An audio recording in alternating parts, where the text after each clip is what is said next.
Hey everybody, Rickey Medlocke here from Lynyrd Skynyrd to Blackfoot to the Rickey Medlocke Band, all the way through. You're listening to the best Thunder Underground. Welcome to episode 394 of the Thunder Underground podcast. Trent here as always. And this week, man, is this a good one. Rickey Medlocke is in the house for this podcast. Very, very cool. Very happy to be able to say that. Rickey Medlocke, of course, is a member of Lynyrd Skynyrd. He is an original member of Lynyrd Skynyrd. And then he formed Blackfoot. And then he returned to Lynyrd Skynyrd in the mid-90s, and he's been there ever since. So guess what? We're going to talk about Lynyrd Skynyrd at the beginning. We're going to talk about Lynyrd Skynyrd now. We're going to talk about his return to Lynyrd Skynyrd. We're going to talk about Blackfoot. We're going to talk about the Rickey Medlocke Band. And we're going to talk about some other stuff. This is a great one. And I'm very happy to jump into this one very soon. But before we do, I need to let you know who sponsors this podcast. That would be DEB Concerts, a promoter based right here in the Tulsa, Oklahoma area. They've brought many, many great acts to the Tulsa area, and they're not slowing down anytime soon. Coming up later this month, April 24th, Faster Pussycat is returning to Tulsa. They're playing the Venue Shrine. They will be joined by good friends of this podcast, Dime Store Riot. You don't want to miss this show. It'll be excellent. Shows at the Venue Shrine always are. DEBconcerts.com for more information. Of course, hit up the Venue Shrine as well to find out about ticket purchase. Follow DEB Concerts on all their socials. Facebook, Instagram, and X are all at DEB Concerts. They also book the Roadhouse stage at Rocklahoma every year. This year is no different. And guess what? The Rocklahoma lineup is probably out by the time you're hearing this. The lineup's dropping on Tuesday, April 2nd at noon Central. And I believe Tuesday, April 2nd is when this podcast is coming out. So next time I talk to you, maybe we'll have some info on that.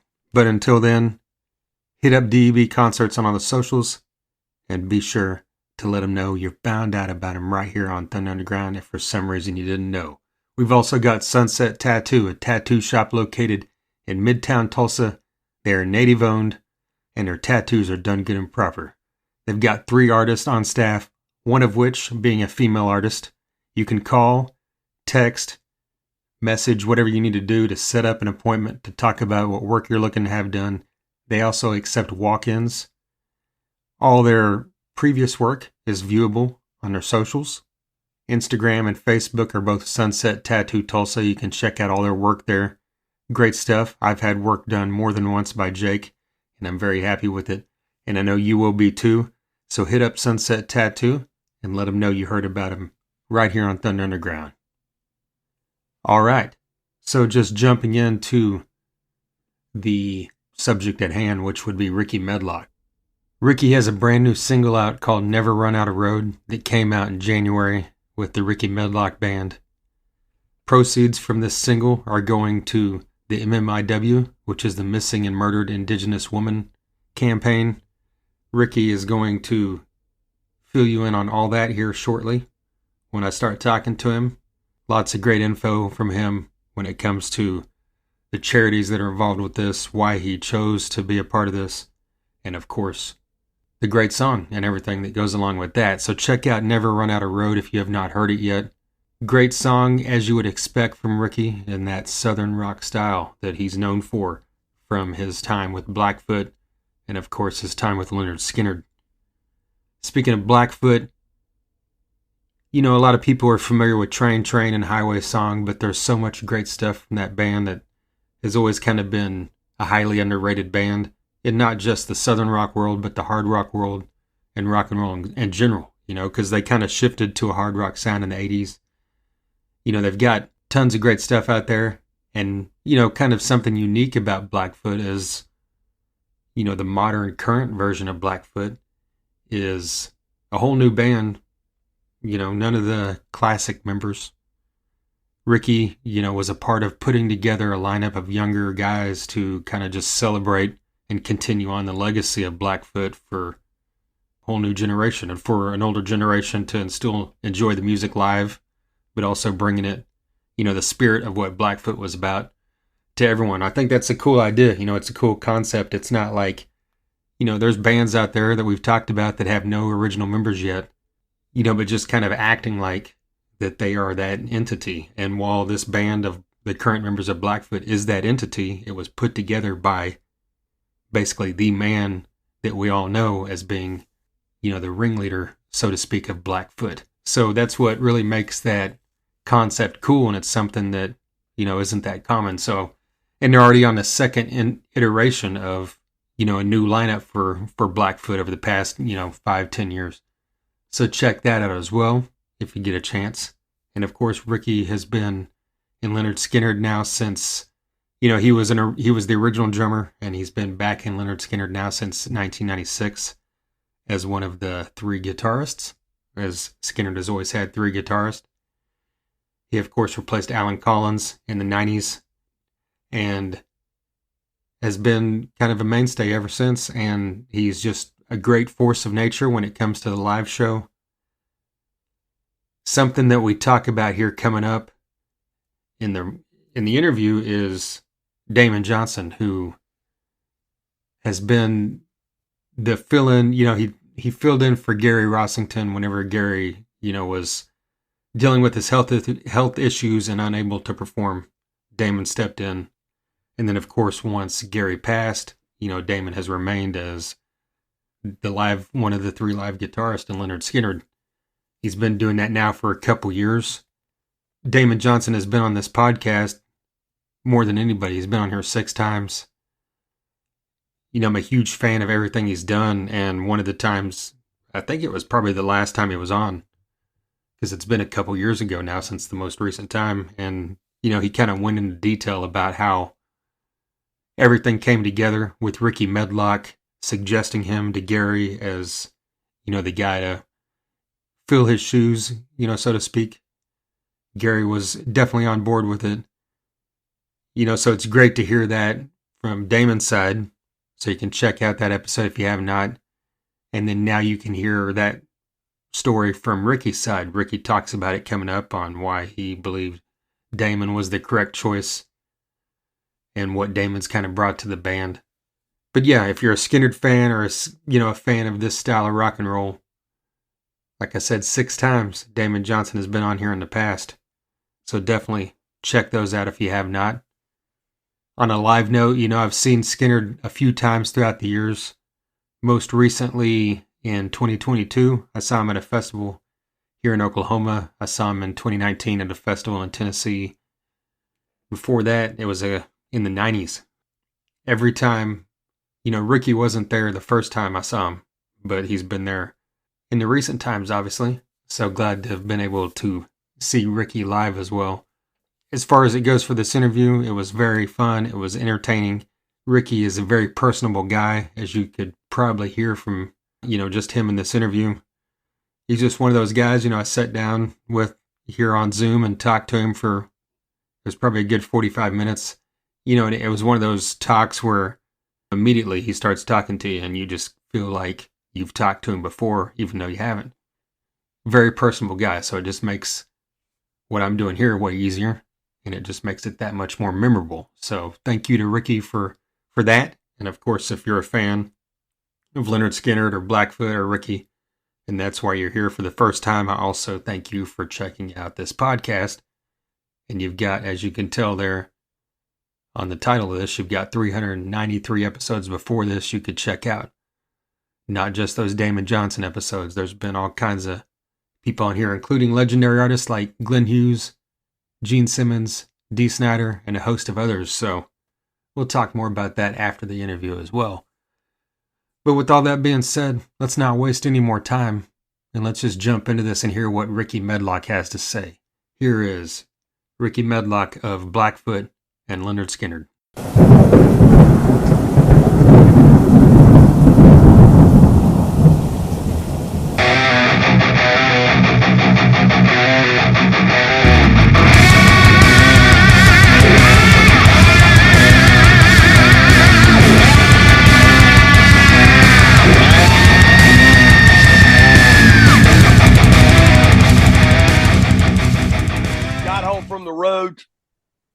Yesterday, and we did 3 shows out This past weekend, Thursday, Friday, Saturday, and then the weekend before. We just started the new tour.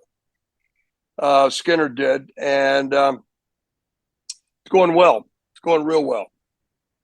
Is that how you guys do it now? Mainly is Thursday, Friday, Saturday, like weekend shows? Well, unless there's some kind of special event, you know. But normally, your Thursday, Friday, Saturdays is usually your best, your best turnouts, with audiences, because Right. people's got to get up and got to go to work, on Mondays, Tuesdays, Wednesdays. I don't think they feel like, going out and staying late, So, I got home yesterday, put on my Florida flag hat. I'm back in Florida now, and going to try to do a little bit of relaxing and maybe go fishing for a day, and just recharge, I guess, as they say, right? Absolutely.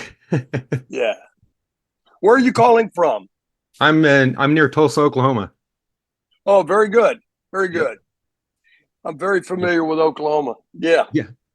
Yes. Last time I saw you was out at Born and Raised when you guys played that the year before last. Oh, A yeah, yeah, music yeah. festival outside of like about an hour outside of Tulsa. Yeah. That's right. I remember that. Yeah. Yep. But yeah, I mean, speaking of, you said being on the road, never run out of road as a song you released a couple months Yeah. ago. What's the response been like so far from fans? You know what? It's been very, very positive. I really, really wanted to figure out here in the last several years how to talk about and get it out, among, I guess, the masses, which I haven't nowhere near covered yet, but hope to. I really have been into this whole, MMIW thing. I think it's something that really needs to be talked about, should be talked about, and has not been talked about by, of course, the mainstream media. They never, they never mention it whatsoever. There's a few little things maybe once in a while that you might catch on, the news shows or whatever. But really to bring it to the forefront and really to have it be out there like a lot, pardon me, nobody ever does. And so when I got the opportunity through this record label, Rock the Cause, when I got this opportunity, I jumped at it. Going back to tell you that my friend Mark Warple, that's involved with me in this record, he and I had been wanting to kind of work together again because we had worked together for many years in the latter days of Blackfoot. And so what happened was kind of cool. I got a hold of him, and when Skynyrd takes breaks from the road of touring, I love to stay busy. I really do. I'm a player. I love to play. I love to stay busy in music, doing whatever. So I had this thing in my head. I knew that Mark had a band, and he's up in the Minnesota area, Minnesota, Wisconsin area. And I called him up one day, and I said, "Hey, I have this idea."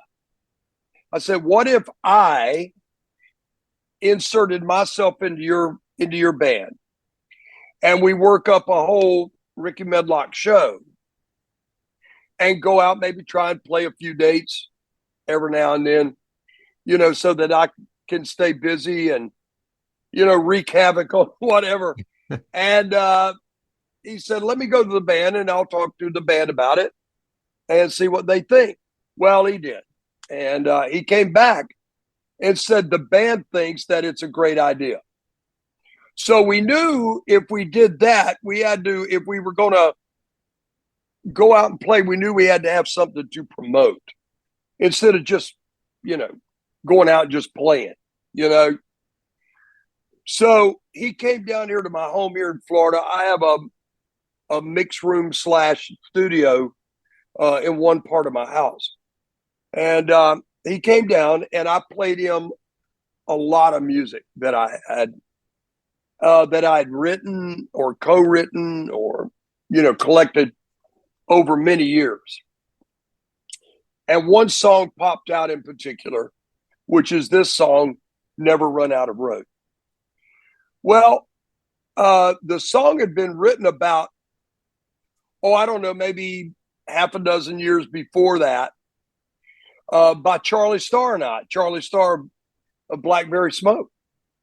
And Charlie and I are really good friends, and in fact have written other songs on their last record, not this new one, but the one before. He and I wrote a song called Old Scarecrow together. Well, he had done a song between a writer friend of mine, Gordon Kennedy, and myself back on their first record called Bottom of This. So mine and Charlie's relationship, plus Blackberry would go out and open for Skynyrd every once in a while and, tour with us. So the relationship was a good camaraderie. Anyway, I played this song for Mark. And Mark says, wow, we could work on this now and get this started, I said, great. So Mark went back to Minnesota. And I went up to Minnesota and started putting this side band together, the Rickey Medlocke band, plus recording. Well, in the midst of it all, here comes a guy, into Mark. Mark and them touch base together, got a hold of each other. His name is Scott. And Scott is the head of, Scott Harold is the head of Rock the Cause Records. And Rock the Cause, Scott said to me, and of course Mark, but said that when I sign artists and I do a record on them, I like for them to donate to their charity of choice, because that's what we got, Rock the Cause, And it hit me right then. I said, whoa, I could do this and use one of the charities for the MMIW, the Missing and Murdered Indigenous Women Movement. Well, at that moment, when I knew we were going to do that, I called my really good friend. He's like a brother to me. His name is Gil Birmingham, and he's one of the actors. He's a great, renowned actor, has been in a lot of stuff. The first thing that he was really renowned for was the Twilight series about the vampires and the wolves. He was the wolves' dad, in the wheelchair, But I mean, he's done countless films, and and one of the films that he did touched on a father and a mother having their child on the reservation, their teenage daughter, disappear. And the movie is called Wind River. Had Jeremy Renner in it. And it hadn't been that long ago, maybe 7-8 years ago, that movie was out. Very gripping film. And so I called up, he's in the midst of doing Yellowstone. He's the tribal chairman on Yellowstone now. And I called him up, and they did an episode, a particular episode in the third season, I think, that dealt with the son of the rancher of Yellowstone, his wife, native on the show. She was kidnapped, and it was all set up. It was a set up plan with Gil Birmingham and his partner Mo. They took the girl, this perpetrator, he kidnaps her, he takes her out on the reservation, and he's going to have his way with her. And subsequently, they do away with the guy, and come to find out, as they're looking at the guy laying there, and she's freaked out, crying, Mo is walking around out on the outer parts on the hillside there, and starts finding all these grave sites. And they touched on this, how easy it is on the reservations, as big as they are, of women to disappear, and they just never find them. So Gil calls up Taylor Sheridan. Taylor Sheridan says, I got a charitable fund that I donate to, and let him know this. And so Gil calls me back, said, Rickey, the one that Taylor donates to is the National Indigenous Women's Resource Center. And if you want to know more about it, that's where to find it. You can type in, that particular thing on your search, and it'll bring up the website. And that's one of the charities that's the biggest one of them that I donate to, plus the Dream Catchers Charitable Fund, and also the National Save the Wolves Foundation. And I'm big into animals. I'm not really a hunter. I'm a fisherman, so I guess I hunt fish, I guess. But I'm not really a hunter as such. So I to me, animals are a big part of my makeup. I just love animals. I donate to different animal charities and all that kind of stuff, especially for like elephants and tigers and all that kind of stuff. You know what I mean? But anyway, I've gotten a lot of great feedback on this from natives, a lot of great feedback. And I just want to continue this. We plan on doing another record and another song, and I will continue to donate to this worthy cause. Obviously, the MMIW would be something that, you would recognize because of your, native heritage. But right. Was there any reason that like pushed you into it? Do you have any personal connection to, any woman that went missing, or like what was it that initially pulled you into it? Was it just the fact that you have the platform to be able to help spread the word a bit?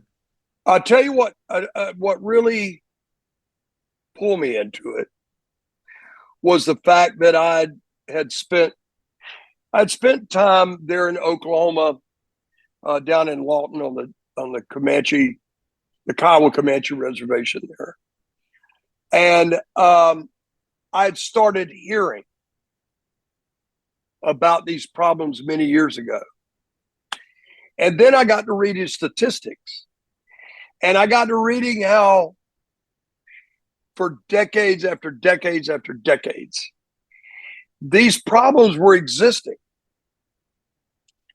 But the investigative part of it was almost non-existent.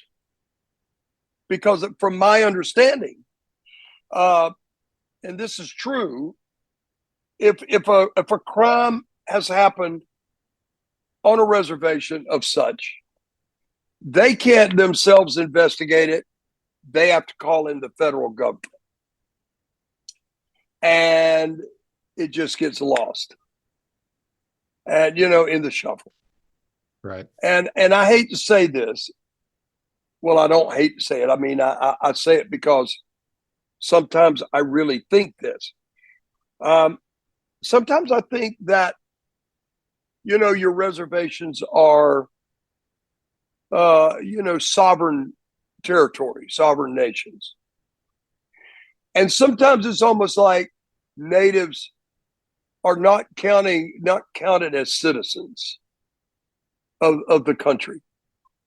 It's like we got all these people here are citizens, but over here we got natives, And you got to understand, natives for many, many years have been under the scrutiny, and of many, many people in government. Like, I still don't understand why the Bureau of Indian Affairs even still exists. I don't. Okay. On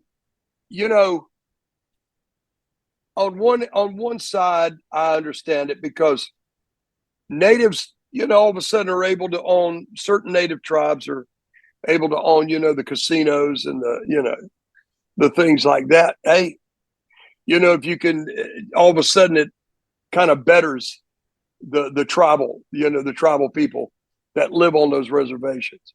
In some way it does, and maybe some ways it doesn't. There's always good and bad about everything. There's two sides of the coin. Right. So all I know is that I have another really good friend of mine. He's another actor, and he lives on the Blackfoot Indian Reservation. He's from there in Montana. And he's trying to bring awareness and stuff of natives keeping their language, their own language, not adhering to, having to speak the English language all the time among themselves, but making sure that the young ones know their language and honor it. It's a big honor thing. And his name is Eugene Braverock. And Eugene has been in quite a few shows and stuff like that. But Eugene is really intent on, especially at the Blackfoot Indian Reservation, of making sure that the children are taught their language and the natives hold on to it. It's a great honor to them. And it's their heritage. You know what I mean? I'm so into, I guess I don't really want to say the underdog. I'm always pulling for the underdog, Yeah. I don't want to say that natives are an underdog, by no means. They're a proud people. And I've never professed to be a full native, because I'm not. But I am enough native, 2/3, almost 3/4, of where I've got that pride within me. And I'm proud of, where my father, came from, and my mother's origin and all that stuff, and I pulled toward that, and I'm proud of it. I mean, I played in a band called Blackfoot, and how much more could you be proud of a heritage than to call your band Blackfoot? Right. Two other natives in there, which was Jackson Spires and Greg Walker. I mean, and we carried that banner real proud. We were very, very proud of it. I was proud of, hey, Redbone had big hits back in the late 60s, 70s. I was proud to see a Native American band doing well. I got honored back 2000. What was it? 2008. I was inducted into the Native American Music Hall of Fame, and that was a huge thing for me. And it all happened. This is really interesting. It all happened because of Robbie Robertson. He was the one that brought it to the attention of the Native American Music Hall of Fame. A great lady there, Ellen Bellows. And I got the call that I was being inducted into it. And I remember getting on the platform and having my statue. And I was like, you know what? And it was in front of like a massive amount of natives and other people and stuff. I said, you know what? This is just as good, if not better, than being inducted into the Rock and Roll Hall of Fame, which I got shunned. Right. Being inducted into when Skynyrd went into it. And that's another story, Right. But We could rant about that for hours. Oh, you and I could go on about that forever right now. But you know what? The never run out of road thing. Natives have never run out of road, whether it be the roads leading through this country or the red road. And I call it the red road. And natives are going to be here. They're not going anywhere. They've been around forever. They're the first Americans in my book. And I had a great saying for you. My grandfather, He said, we invited everybody over for dinner and they never left. Right. You mentioned, working with Mark and Charlie separately for this song. And then you also mentioned, possibly doing more music. Would the new music be something new you wrote specifically with Mark, or you might pull one of those older songs that you had written with Charlie already to work on, or do you have an idea on that yet? You know what? We already have an idea. As a matter of fact, we got a couple. And as soon as it's going to be an ongoing process. When Skynyrd, takes time off the road, the guys, I understand it too. The guys, they have, large families, and they need that time. They need that time to, to be with their loved ones. I'm fortunate that my better half is on the road with Skynyrd. She's one of the backing vocalists. Yeah.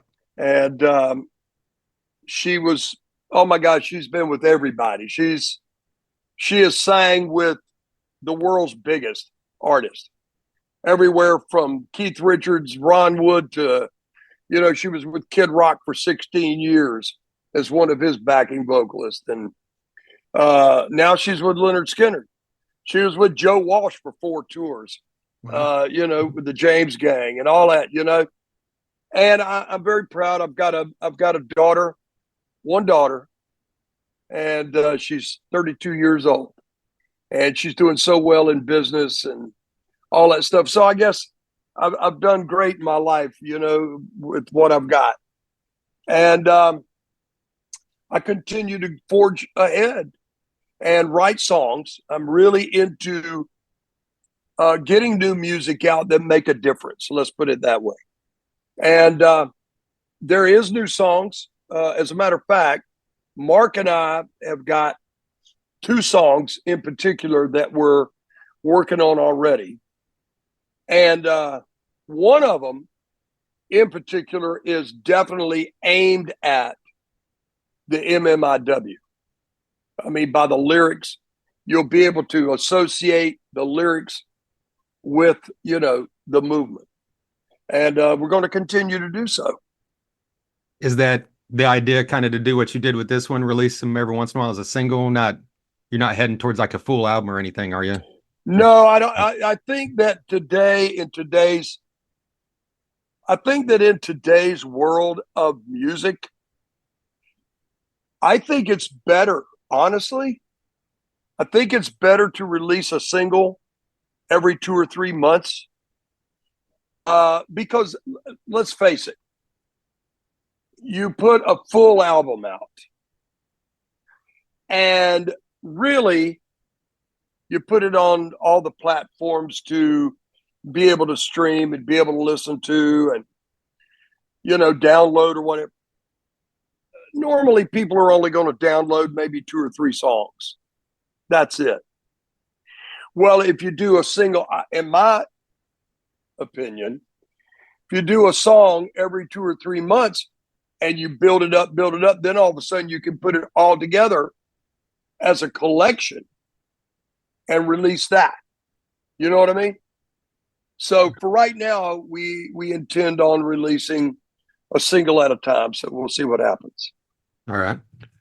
Well, the recent shows you did, with Mark, with the Rickey Medlocke band, what were the live shows? Were they mostly Blackfoot songs, or what did you incorporate into the live set?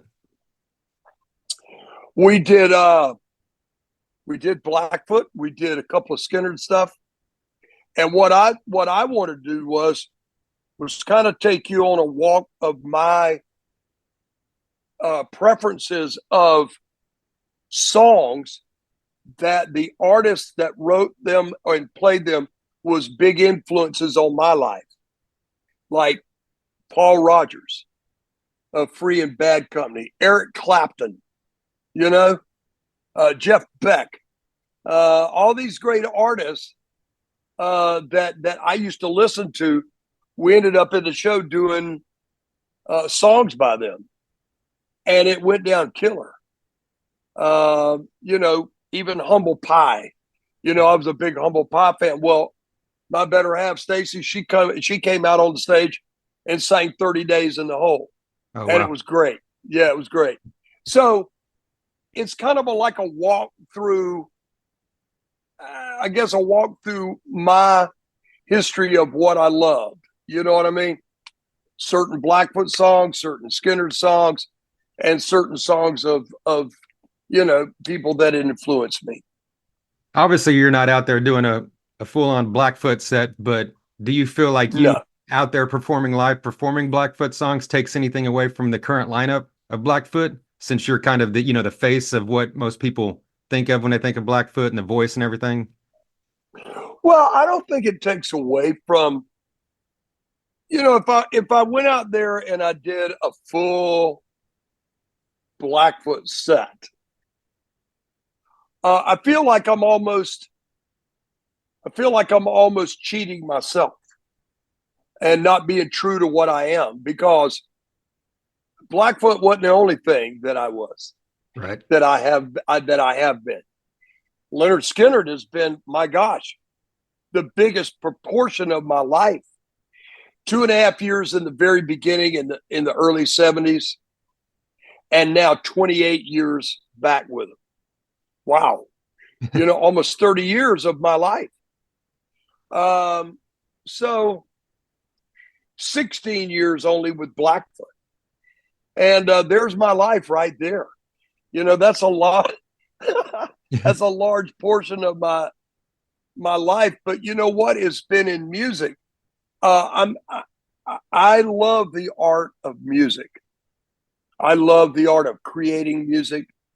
I love the art of recording, the live playing. Listen, I just said this to my manager a couple of days ago. When you're standing on that stage, like I do nowadays with Lynyrd Skynyrd, and you look up at an arena full of people, and they're loving the songs, and they love your deliverance of the tunes and everything about it. Other than with my loved ones, that's the happiest I'm ever in my life, is when I'm standing on that stage and I'm holding a guitar and I'm playing it, because that's what I was meant to do. There was never any questions when I was a young boy, growing up with my grandparents, and my grandparents letting me do what I do naturally. They knew what I was going to do. I started playing banjo because of my grandfather at the ripe young age of 3 years old. Wow. I've got pictures of it. They knew what I was going to do, and you know what? They were my biggest inspiration. My grandfather was, and my grandparents is the one that adopted me and raised me, and that was on my mother's side of the family. And they allowed me to explore something that came very natural to me. And for me, there was no question I wasn't going to go to school and be a doctor or a lawyer, I mean, that was probably the furthest thing from their mind too. But you know what? I've had a great life. I've had an incredible life, and of course, I hope it doesn't end anytime soon. We all do. Right. But one day when I have to get off the bus, and cross over to the other side, I hope people will remember that I tried to do the best that I could, and brought them a lot of fun and a lot of great memories. And I don't know. I guess I'd like to be remembered that way, I reckon, Right. I mean, what you said just kind of played into something I read on your Wikipedia page. Who knows if that's, it's Wikipedia. It doesn't mean it's true, but it mentioned that in the 90s between Blackfoot and Skynyrd that you had considered pursuing other careers. Is that real, or Yeah. is that something was it in music, or what were you thinking about? Well, here's what happened. I guess it got to the point after the fall of really the fame of Blackfoot had come down, and I was back, playing juke joints, clubs, you know, all these places that I'd played before we had our fame. Um, I was back doing that and was doing quite well at it, as a matter of fact, playing about 100, 140, 150 shows a year. I got to a point, I'd put out 2 independent records. They didn't do anything. And I really got to a point to where I'd considered really doing something else. I have been doing radio morning shows I would hire myself out to take the place of morning show teams that would go on vacation. Okay. And I got a really good offer. I'd done about, oh my God, I was like doing about a dozen stations per year. And I got a really lucrative offer in Colorado Springs from a station there. And I really thought about it. I mean, I said, what do I really want to do here? And I really toiled it over, and something kept me in the game. And it wasn't until, honestly, my mom passed away. She said to me, when I leave, everything's going to be okay for you. And I never quite got that until I got the call from Ronnie Van Zant's widow, Judy Van Zant, and had invited me to Freebird the movie premiere in Atlanta. And the night before was an all-star jam.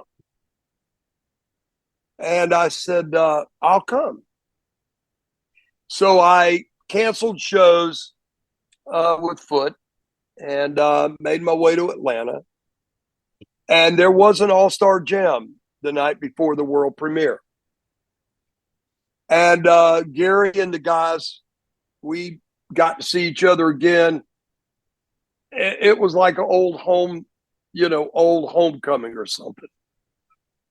And I was able to go out on stage, jam with the guys, and I went out on the stage right by myself with an acoustic guitar and sang Highway Song.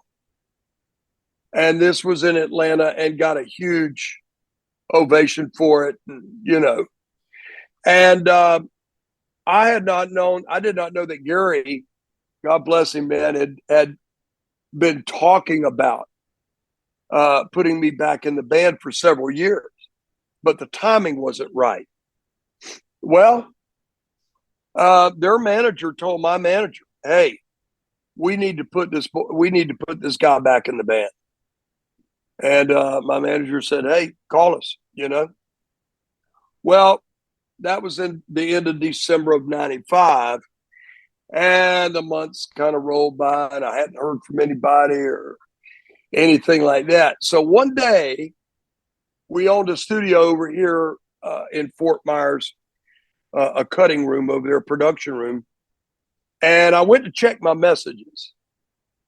And the message it was on one of those old recorders, tape recorders, that you had. Yeah. And the message said, "Hey, brother Rickey, this is Gary. I want you to learn I Ain't the One, Saturday Night, That Smell, and Freebird, the way Alan played it. And I'm going to come down and I'm going to audition you. And if you pass the audition, I'll give you $1.50 and a Snickers bar." and I thought that was the funniest thing I'd ever heard, Well, he came down here in Fort Myers. He came to my place, not this place, but another place I had. And I played halfway through I Ain't the One along with a CD. I played along with it. And he reached over and cut it off. He said, "You want to do this?" I said, "Hell yeah, I want to do this." And it just, all of a sudden, after I got back into the band, it hit me, what my mom was actually saying, Yeah. and call it spiritual, call it whatever you want to call it. And not too many years ago, this is great. Not too many years ago, we finished the show. We climbed up on the bus. I rode the bus with Gary and his wife Dale and Johnny. And we climbed up on the bus, and I looked up on the kitchen counter thing there in the galley, and wrapped up was a Snickers bar with $1.50 in it, and a note from Gary. It says paid in full. I thought I kept that thing wrapped up for a while with the note. I got the note here at my home somewhere. Nice. But it was so very cool. And you know what? I've spent all this time with Lynyrd Skynyrd, and you know what? I promised Gary that I would be here till the last note and Freebird was played. I had hoped that he would be here too, but we lost him a year ago, and it really hit me so hard. I've had a tough time. It's weird. I've had a really tough time dealing with it, like I did with when my parents passed away, and it's only until recently now we do a big tribute to Gary during Tuesday's Gone up on the video wall, and I've just now gotten to the point that I can look at it. I mean, I just it's been a raw spot in my heart for the longest time, and I still miss him being on stage with me. I see your brother Kane thing right there. We've got, Damon Johnson and I had been friends, my God, since the early 90s. Brother Kane, you should get Damon to tell you the story. Oh, he has? Yeah. And that's when we became friends, when he opened for Blackfoot back then. And when Gary was getting to the point that he couldn't go on the road and play, Johnny called me and said, do you know somebody that can, play those parts like Gary, identical? And I said, you know what? I only know one guy. I said, he did it with Thin Lizzy. He did it with Alice Cooper. He is one of the best. I said, Damon Johnson. He goes, oh my God, why didn't I think of Damon? I went, that's what you got me for, And I called Damon. Damon was just taken aback by it.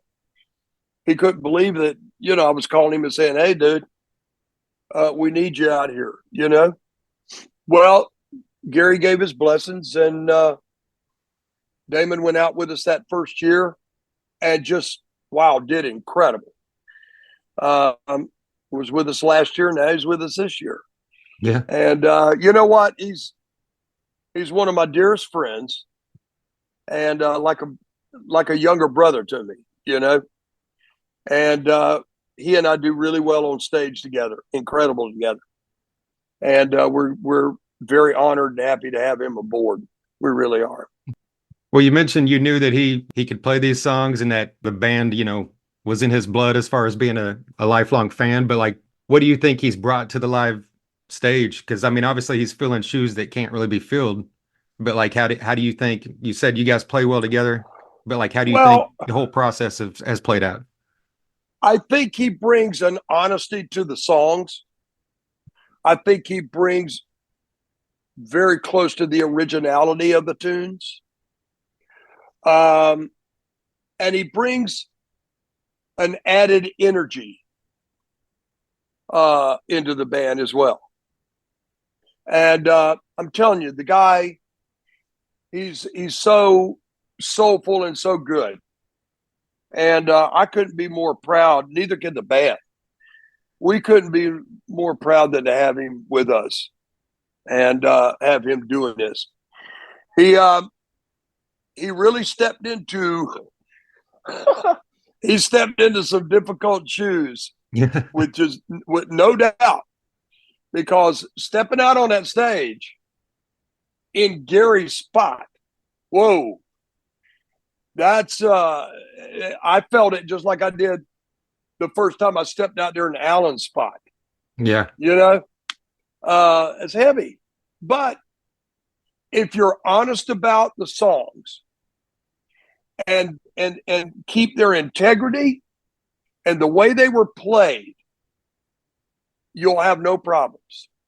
And of course, there were some people, of course, looking at him like, and we were all of a sudden again getting called a freaking cover band, tribute band. Well, hold on. No. We honor the songs, but there's a lot of Lynyrd Skynyrd tribute bands out here running around, but we're not. Okay, you've got me, who was with the original band in the beginning, back when, before Leon and Artemis and Steve Gaines and Ed King. It was the three guys, Ronnie, Gary Allen, me, and Larry Johnstrom, who went on to play with 38 Special. So Johnny is the youngest brother of the original singer, who, right, by the way, Ronnie had supposedly had said years ago that at some point he was going to let Johnny step in and sing for the band so that he could manage, write, and produce for the group. It never happened, of course, but Johnny and I are still there. We're laying honor to this brand name, and nobody in the band. Gary said this. Gary said, nobody in Lynyrd Skynyrd is bigger than the brand name itself. Right. You know what I mean? So, hey, like I said, I'll be there till the last note in Freebird is played. Yeah. Well, you touched on, Gary and like the emotional aspect of, losing your friend and your band member. But as far as the live show, what we just talked about with Damon, taking nothing away from Damon, because obviously, like I said, I'm a big fan, but like, what do you miss most about having Gary on that stage next to you? Like that he brought to the crowd other than just being that legendary figure? Well, Gary brought a certain element, a big element, into the whole fold of it, of the way he played those original songs, the feel of it, the vibe of it. Here's the guy standing there that wrote most of all that original stuff. And that's the thing that I miss the most. I'd known Gary since we were teenagers. So yeah, you're going to miss a brotherhood like that. You just are. There's no way to get around. And yeah, I miss that. I look up every once in a while and say, wow, I miss seeing him standing there. He had a coolness about him that was unmatched. And I don't know. I suppose that at some point one day when I do get off the bus, I hope he's standing there and shake my hand and say, you know what, job well done, Rickey. So. Well, you mentioned, playing that last note of Freebird, like if, say Skynyrd was to officially hang it up 2 or 3 years from now, like, do you have a vision of what you might do going forward? Would it be more of what you've been doing with the Rickey Medlocke band, or is that something you haven't considered yet? I'll continue to play. I'm never going to stop playing. And I'll tell you, I'll leave you with this too. Okay. Merle Haggard was interviewed, not when he was alive, by a young lady, and she goes, Mr. Haggard, you really don't, at your age, you don't need to be out here, and I'm sure that you've got enough money that you don't really need to come out here. It's not for the money. Why don't you just retire? He goes, young lady, because this is what I do. I play music. Well, to everybody, this is what I do. I play music. And one day, who knows when it'll be? One day when the Skynyrd train pulls into the depot and we all get off, I'll continue to play music and I'll continue to record and write music. That's what I want to do. That's just me, you know. And if the good Lord's willing, to go out of here like that, hey, I'm good with it. I really am. Right on. Absolutely appreciate you taking the time with me. It's been an honor talking to you, and look forward to seeing you live again. I appreciate you having me on your show. Thank you very much. There you go, Rickey Medlocke of the Rickey Medlocke Band, Blackfoot and Lynyrd Skynyrd. A massive thank you to Jody Best of Best Bet Promotions for her continued support of this podcast throughout the years. Huge love and respect for Jody Best, and of course, a massive thank you to Rickey Medlocke for taking some time out there of his day to sit down on Zoom and talk to me about, as you could tell there, all kinds of different things throughout the years from Blackfoot and Skynyrd and what he's got going on now, which is, as we talked about, that brand new single, Never Run Out of Road, which is fantastic. If you have not heard it yet, do yourself a favor and hear it as soon as you stop listening to this here in a few minutes. You won't regret it. All right, if this is your first time listening, like I mentioned up front, and like we talked about there in that episode, Damon Johnson has now been in Lynyrd Skynyrd for a couple years, and he's made his way onto this podcast 6 times now. That goes back to when he was in Black Star Riders. He joined Jason and I, both him and Ricky Warwick did, one time in person when Black Star Riders came through town opening up for Judas Priest.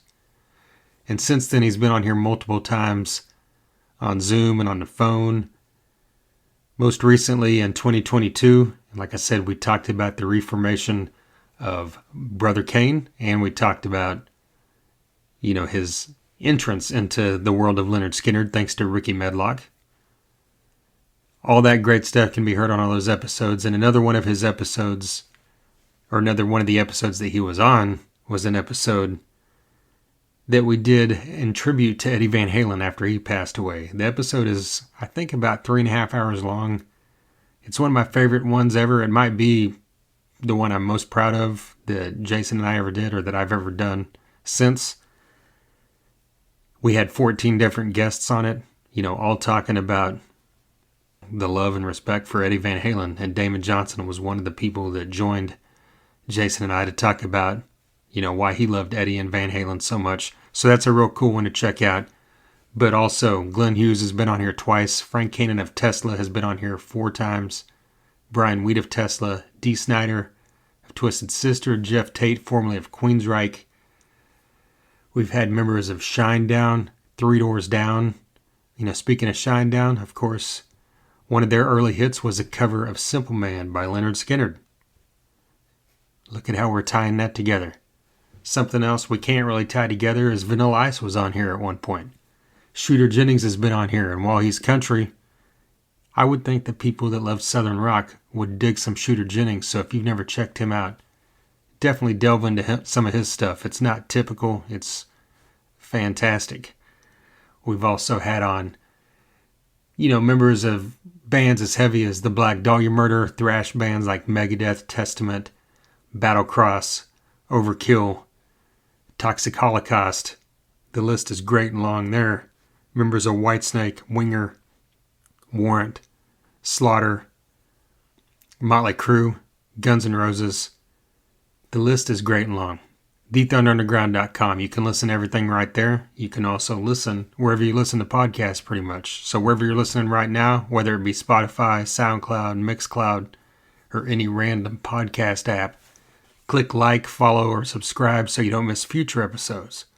And speaking of future episodes, coming up very shortly next week, we've got a run of about 4 more episodes. I can already tell you what they're going to be. We've got 2 of the members of In Theory, Mike Mostert and Tony Cavino, are returning to the podcast. They've been on here multiple times. Always a great talk with those guys. Pete Summit, the vocalist of Crashing Wayward, a great, fantastic new band out of Las Vegas. He's been on here multiple times. He'll be back. Kevin Codford, the keyboardist and producer of Myrith, will be on here very soon for the first time. And another first-timer is Keith Wallen, the guitarist of Breaking Benjamin. All these episodes are coming up here in the month of April. Looking forward to get them out to you. So follow us on all the socials, Facebook, Instagram, Twitter, on all of them. If you're looking for us, just Google Thunder Underground, and after you see the Ozzy Osbourne song from Osmosis, scroll down and we should be the second or third option there. So you can find out whatever you need to find out. All right, I'm going to quit rambling here and jump off, but until next week, once again, a huge thank you to DEB Concerts, Sunset Tattoo, Best Bet Promotions, and Rickey Medlocke. And until next time. Thunder Underground, y'all.